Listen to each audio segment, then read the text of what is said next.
Good evening mga kababayan. Nandito naman si Superfly at muli tayong magkwentuhan at yan na natin yung kwento ko kahapon. Tuloy natin. So habang ito na naman, nagluluto na naman tayo ng mang-inasal. Ayan, iyaw natin. So yan. So bago ang lahat, teka lang, set up natin itong camera. At kung napapansin ninyo, naka-jacket na tayo ngayon dahil umuulan, lumalamig. Yan, namatay.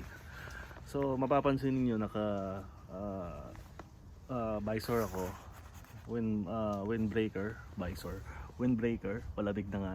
So pagpapatuloy natin tong kwentuhan natin kahapon, natapos ako sa pagpunta ko sa Canada. May mga struggle na akong hinarap. Bago ko nakuha ang pamilya ko, which is isa pa lang anak ko noon, si Jacob. After 3 years ko nakuha ang pamilya ko. So, yung 3 years na yun, ako lang mag-isa dito sa Canada. Sa Olds, Alberta ako na destino, sa Olds College. So unang dating namin sa Olds College, namit namin yung bali dalawa kaming napunta doon sa unit na yon. Yung restaurant, yung general manager na nasa Calgary na ngayon.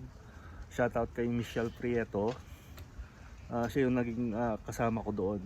So dumating kami sa Olds 2013, October 31 or 30, 2013. So ang expertise ni Michelle, manager siya sa Mang Inasal. Nung dumating kami sa Olds, in-interview kami ng general manager. Sabi niya sa akin, you can go to the kitchen and Michelle will go into work in the dining. So sabi ko, sir, sa pag-i-English ko, sir, baligtad po ata. Sabi ko, experience ko po sa dining. Sabi ko, si Michelle, sabi ko, expertise niya sa kitchen. Sabi ko, so yun nga, inano niya, tinignan niya yung mga resume namin. Sabi niya, oo nga pala, sabi niya, I'm very sorry, sabi niya yan. So, yun, nagsimula kami doon. Actually, nagsimula kami sa hotel. Yung hotel, minanage ng Compass Group ang hotel ng restaurant. Sila yung food service sa restaurant. So yung 3 years na yun, ang sinasabi kong ups and down, may mga challenges. Siyempre kailangan patunayan sa company na worth it kang trabador. Sabi ko nga, 80 katao kami napunta dito sa Canada na Pilipino. So ang nangyari after 2 years, after 1 year, nagkaroon ng problema sa mga foreign worker. Yung policy, ginawa nilang policy kung anong ginagawa nila ngayon. 10% lang dapat ang foreign worker sa isang unit. So ang ginawa nila, yung kasama ko si Michelle, nag-decide silang ilagay sa Calgary at ako maiwan dun sa Olds para iano yung catering. So malungkot ang nangyari, pero kailangan naalala ko mga nung inatid ko yung kasama ko si Michelle, medyo naramdaman ko yung lungkot sa kanya. Malungkot siya dahil mag-isa sa Calgary kasi magkasama kami sa bahay. Halos magkapatid kami ang turingan namin ni Michelle.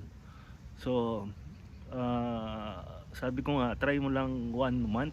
Sabi ko, kung hindi ka masaya, sabi niya, total single ka naman, pwede ka nang mag-exit, sabi ko. Pero sa awa ng Diyos, ngayon general manager na sa kumpanya. I'm very proud of her. Nauna siya ma-PR sa akin kasi ginamit niya express entry. Doon nagsimula na mag-isa ako sa Olds College, which is supervisor ng catering. Pero ang tinatrabaho ko, supervisor, pero ang sweldo ko doon pa rin sa kontrata ko. Almost how many years, 2 years yata akong ganun. Supervisor akong tinatrabaho, 11 point something ang sinusweldo ko. Yung mga staff ko sa catering, bali permanent residents na sila, mas mataas pa ang kinakukuha sa akin, $16. Doon, hindi ako nag-complain ng 2 years. Talagang ginawa ko ang trabaho ah, para lang mapatunayan ko sa boss ko na ganito, ganyan, na willing akong magtrabaho. Pero of course, darating ka sa point na too much obligation as a supervisor. Doon ko doon sa old college din na discriminate, na nakatingin ako ng discrimination, sabi ng isang mataas na director sa college na yon. Sabi niya sa akin, tinanong niya ako, can you do your job? Sabi ko, why? Because I don't think you know how to communicate in English well, sabi sa akin. Well, sinagot ko siya. Sabi ko, it's not about language. Sabi ko, it's how about how you know to do your job. Sabi ko, well, I don't speak really well in English. Sabi ko, but I can do my job really well. So, sinagot ko siya. Kasi, discrimination, racism, ang ganun na, na paraan. Para sa akin, masakit yun. Sabi ko sa sarili ko, oo, hindi ko first language ang English, pero I know how to communicate in English. I really know, and I do understand the English, sabi ko. So, pero after a few months, naging magkaibigan kami. Kasi pinatunayan ko sa kanya na kaya ko ang trabaho. Alam ko ang trabaho. Alam ko ang ginagawa ko. So yun, that's a part of life. Hindi ko, wag ka lang sumuko. Maranasan mo talaga ang discrimination sa mga puti, yan. Tapos back to tayo dun sa sweldo.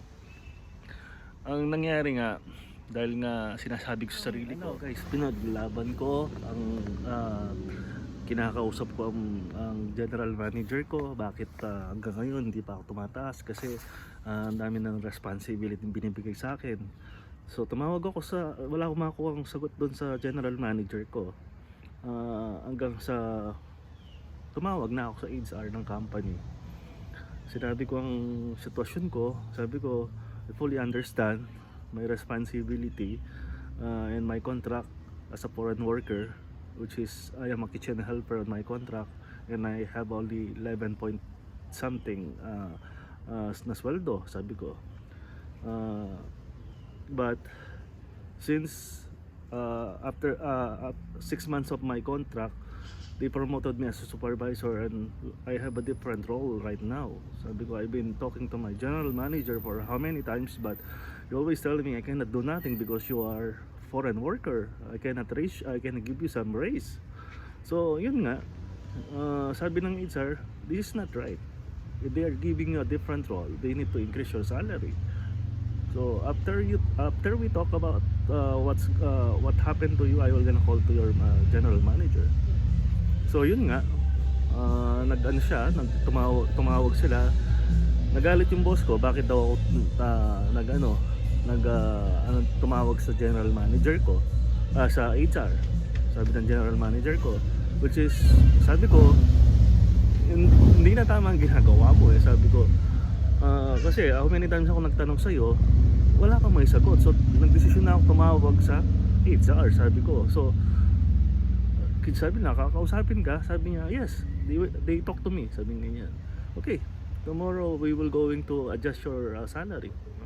Which is, yun na nga, nag-umpisa na ng $16, mga ng $5. Naging pantay ako sa mga staff ko, server pa rin, $16 pa rin sila nakakuha.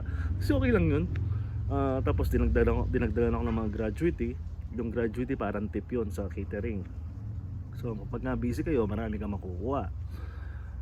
Yung mga part na ganun, guys, yung mga discrimination, yung marami kaming pinagdaanan.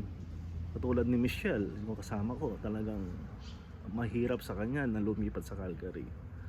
Pero kung ano ang ginugusto mo, kung anong nasa puso mo. Sabi ko nga, tutulungan ka ng Panginoon kahit na ano pang black ng way mo, kahit na ano pang umarang sa'yo. Kung ano ang gusto, kung ano ang nasa loob mo at nasa puso mo, gagawin ng Panginoon. Medyo maramdamin yung time na yon. Daddy, come here. Paposo tayo. So ayun nga, tapos na tayong mag-ihaw, tapos na tayo dinner. So dumating kasi yung bayaw ko dito, kaya maaga kaming nag-dinner. So ngayon, yun nga mga kababayan, basta kahit na anong discrimination or ano tinanggap natin, pero at the end,